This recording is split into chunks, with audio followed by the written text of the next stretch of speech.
বন্ধু নেতানিয়াহুর ওপর এবার ক্ষেপে গেলেন ডোনাল্ড ট্রাম্প। রাগের মাথায় ইসরায়েলের অস্তিত্ব নিয়ে করে বসলেন এক কড়া মন্তব্য। সাফ জানিয়ে দিলেন, ইরান যুদ্ধ শুরু করতে নেতানিয়াহুর কখনোই কোনো ভূমিকা ছিল না।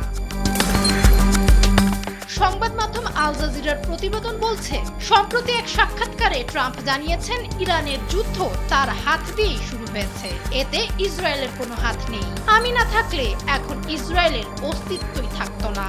ইরানের বিরুদ্ধে যুদ্ধ শুরু করতে ইসরায়েলের প্রধানমন্ত্রী বেনিয়ামিন নেতানিয়াহু প্রভাবিত করেছিলেন, এমন মন্তব্যকে সরাসরি প্রত্যাখ্যান করে দিয়েছেন তিনি। ট্রাম্প জানান, ইরানের পারমাণবিক কর্মসূচি নিয়ে তার উদ্বেগ প্রথম মেয়াদের প্রেসিডেন্ট থাকার সময় থেকেই ছিল। সে সময় তিনি সাবেক প্রেসিডেন্ট বারাক ওবামার প্রশাসনের অধীনে হওয়া 2015 সালের পারমাণবিক চুক্তি থেকে যুক্তরাষ্ট্রকে প্রত্যাহার করে নিয়েছিলেন। সেই সাক্ষাৎকারে ট্রাম্প আরও জানান, আমরা কোনোভাবেই তাদের পারমাণবিক অস্ত্র তৈরি করতে দিতে পারি না, আর তারা ইতোমধ্যেই রাজি হয়েছে যে তারা কোনো পারমাণবিক অস্ত্র রাখবে না। এটি ছিল সবচেয়ে বড় বিষয়। ডেস্ক রিপোর্ট, সময়ের আলো।